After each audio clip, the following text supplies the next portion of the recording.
Hello, everyone. My name is Maria Bila, and today I'm very excited to have a very interesting discussion with my guest, Christian. Kristen. Close enough, close enough. It's fine. It's fine. Christian, the guy who was born and living in Gríndavík, the small fishing town where recently was a quite big volcano eruption in Iceland. So I would like to hear his experience and to see his perspective. Could you please maybe tell us a little bit about like your Icelandic lifestyle? And because as far I know, you were always living just in Gríndavík. In My life before the volcano and after? Yes. Yeah. Like you said, I lived in Gríndavík. I was born and raised there. There was just a small fishing town. There was a couple thousand people there, 4,000 people that lived there. And nothing really ever happened there. My dad was born there. My entire family was born there. My grandma was born there. So it's just, we've always been there. And then around 2020, all of a sudden, or like maybe 2019, late 2019, all of a sudden, earthquakes started. Like big earthquakes.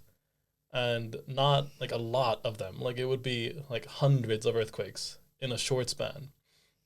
And that had lasted from like late 2019 all the way up to I forget when the earthquake, like around March 2020 rather.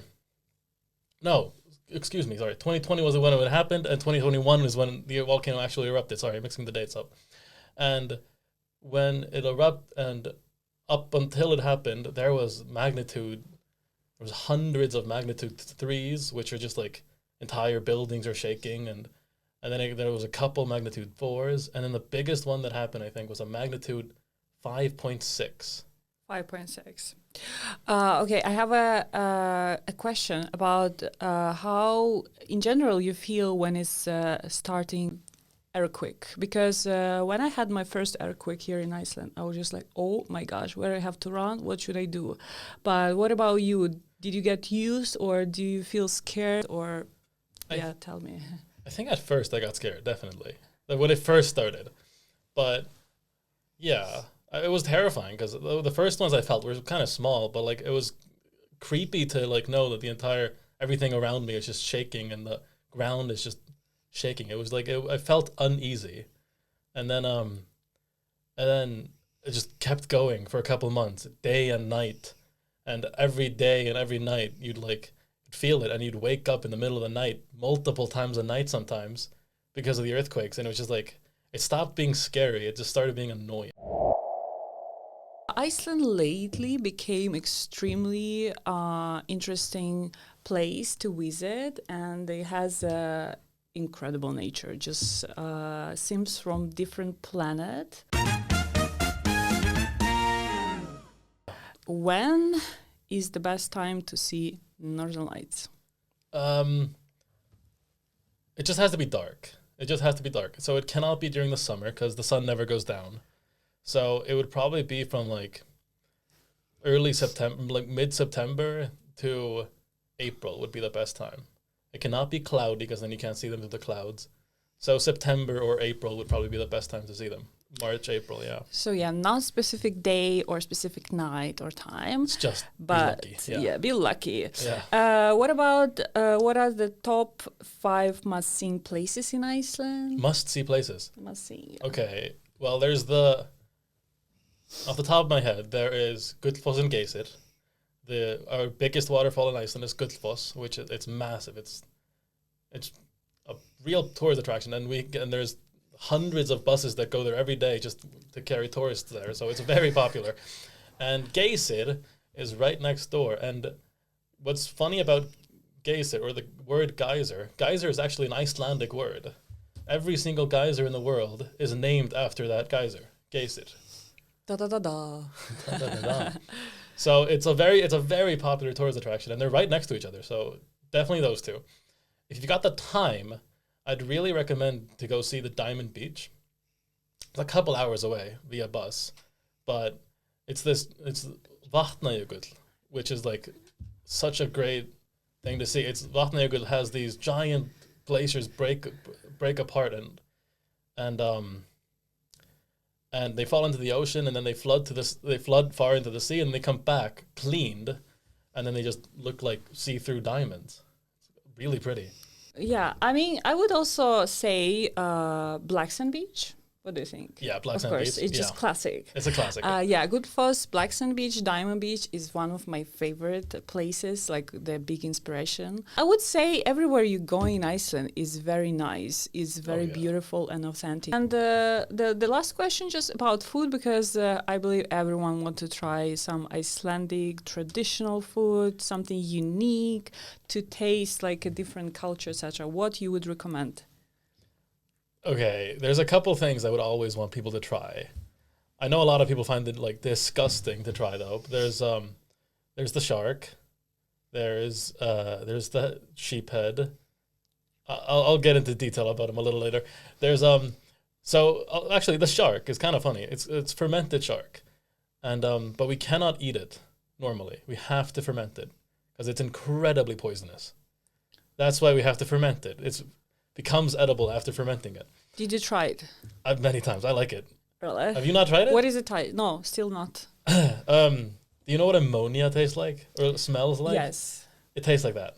But is it some good No, it's part terrible. of it? It's just terrible? No, it's terrible. It's not good. What is the reason to eat it? Well, 100 years ago, Iceland was incredibly poor. Incredibly poor. So sheep head, for example, we ate testicles. Sorry. Wasn't sure if I was allowed to say that. Then we ate the shark, but it was incredibly poisonous. So we had to ferment it. We had to figure out a way to eat it because there was quite a lot of it here. And we figured if we fermented it, it actually became edible. It was disgusting, but edible. When you think about the earthquake, when volcano eruption, you feel like extremely dangerous. But actually in Iceland, it's everyone just like, oh, volcano eruption. Let's go and see. And something like that. Not doesn't feel very scary because it's not affecting that much people or... No. So before Gríndavík, before we were evacuated in Gríndavík, the volcano there, around 50 years ago, I think it was 1973, there's an island off of Iceland called Vestmannaeyjar, or the Westman Islands. That island was evacuated too. There was another volcano that erupted there, 51 years ago to the year. And I think it was 5,000 people that had to leave. And there's still not even so many people left and never came back. They're still not back to that original number. It's that many people left. But other than that, so Gríndavík and the Westman Islands are the only towns that have ever been evacuated. So pretty much every time there's a volcano that happens here, everybody just rushes to it, and it's fun. It's a fun thing to see. How do you feel about leaving your home, your hometown? It's terrible. Well, I remember it very well though, because it was on a Friday. I remember working that day, and I was just working construction in some company and I worked with a really good friend of mine, and we all it was just a normal day. We worked until 2 p.m. and then the day finished, and around 2:30 we went to the store to buy some stuff, and all of a sudden there was this massive earthquake that hit, and everything just fell off the shelves and everything. It was terrifying, and then just slowly but surely throughout the day, the earthquakes just kept getting bigger and bigger and more and more and more. And eventually, I think right before we were evacuated, they just told us, or that we could look it up. There was, I think, 1,000 an hour earthquakes. Oh my gosh. Yeah, but that only lasted for a couple hours. Then it kind of died down. But as far as I remember, in Reykjavik, we didn't feel that much that was going on in Gríndavík. Yeah. But the area is quite close. How far is from Reykjavik? It's around from Reykjavik, or from the Reykjavik area, which is all the towns combined. It would be around 35 kilometers. Yeah, there's it's nothing. Just near, very close by. So, well, the reason for that is because of how young Iceland is. Iceland is more of it's like a sponge because it's so young. Like the countries that are getting like the massive earthquakes, like America and stuff like that. Those are the countries that are really really old, and where the ground is more like hard. It's all been hardened over a long long period. But Iceland is so young and it's just rocks still that the earthquake doesn't shake all the way. What I would just also interesting, like, so when you exactly moved from your house, like when it happened? What day it was? Yes. It was earlier. I mentioned it on the Friday that it was all working together. It was that day. There was nothing going on in the morning, and at the night it was just everybody left. Like there was I don't know how many, like 4,000, like 3,000 people had to leave at the same time. So like the roads, we could only drive, like it was just everybody had to drive really slowly because everybody just packed up all of their things, like all of their photo albums and everything had to be in the car, and like, yeah, it was terrifying. But I forget the exact date. I think it was around like November 13th last year. Ish. Yeah, November 13th, and I think in December it started exactly volcano eruption. December 18th, yeah. 18th of December 2023. Yeah. Yeah, so now we are coming close to December 2024, and it's still going up and down. Yeah, so since then, that was the fourth volcano, the one in December last year. That was the fourth volcano since everything started back in 2021. That was the fourth one, and now since then, there's been 9. So in the last year, there's been 6 volcanoes, which is like unheard of.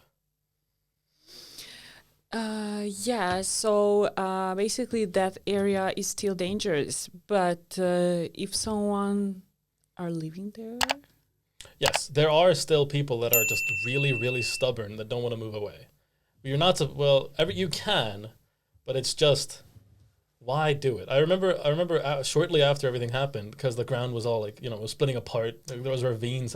So one of the main like stories that I remember hearing, they would like open up and everywhere. Just there was holes and ravines everywhere. And I remember one story that I heard. It was on a street called Maunagata. It was just a normal street, but apparently there was a ravine underneath someone's house. Fine. There's ravines all over the place. But in this case, they had like this giant grass field covering the entire like garden. And but all of a sudden they all came back after the evacuations, and they were going to start living there. And then I think it was his kids were just playing in the garden, and he was watching them, and the father was just watching them and just doing his own thing. And then he noticed the grass was kind of like in one place. The grass was kind of had like sunken. So what he did, I think it's called járnkall, which is a giant metal rod here in Iceland. We use them sometimes. I think he took one of those and he just stabbed into the ground. And there was just, I think after he discovered, like, there was nothing underneath the grass. I think it was just like a 5-meter hole straight down underneath the grass that you couldn't even see because of the like grass layer on top. Yeah, that's crazy, and also many crazy things are happening in Iceland. I was just like interesting, how is your life looks like right now? Now, simple, just not much to do anymore. Like everything's just died down. Now I've had to, since then, it's been like 10 months since I moved away, since everything really happened. But so I've had to move myself out of that apartment, and I've moved 3 times since, just like from kind of couch hopping, because there wasn't really space for that many people to just move around, like move out of a single town. So where did you move? I originally moved to my aunt's house, which is in Keflavik. And then shortly after that, I moved to Gríndavík, which is just another town outside of Keflavik is 2 separate towns. Gríndavík is the second town. And I moved to Gríndavík, and then shortly after that, I moved to Vogar, which is where I am right now, actually. Not used to it, though. It's only like 1,000 people. It's really small. Yes. But do you think you will finish soon and you can move back? No, I don't think it's gonna finish even before I die. I've heard some statements where this could last anywhere from like 30 to 40 years, but I've heard I've heard some people say that this could last for hundreds of years, because the entire peninsula that we're on right now, the Reykjanes Peninsula, which is where like the Keflavik is and all that area. This wasn't here 1,000 years ago. When Iceland was discovered, like I think around 1,200 years ago, this didn't exist. So all of this came just in like a very short, like, or not long ago, I should say. So, well, this is my home still. I want to say that it was like extremely nice talking to you today. Yeah. It just, for me, to getting more and more experience, it's very interesting. And I do like explore Iceland. I found that Israeli Iceland is like a piece of art. Yeah. And I also, if you say you get used to the weather, you're also getting used to this vibe when you're just living your life and you're not, your mood not depends of the weather outside. Yeah. Like, you can't do anything about the weather, so why let it affect your life so much? Exactly. So this is I really like, and there's many to explore, and I'm very thankful for today's chatting with me. Yeah, I mean, I'm not the perfect native English speaker, but also so sorry for any mistake that I have done here, but I feel like it's just nice to see different perspective. And yeah, so I believe maybe I will know with the time also more about Iceland, and maybe, yeah, what you would like to say in the end, just about our conversation. It's been a good conversation, and honestly, it's been nice to talk about this stuff. Really? Yeah, you don't often, like, not a lot of people. I know a lot of people are way too shy to actually ask about Grindavik. They don't want to talk about it. Because some people just think it's a very touchy subject and they don't want to make me feel bad. So it's nice to be able to actually talk about it. I'm very happy with today's video. Subscribe, give like, write comments if you have any questions, all according Iceland or whatever you would like to ask. Please welcome.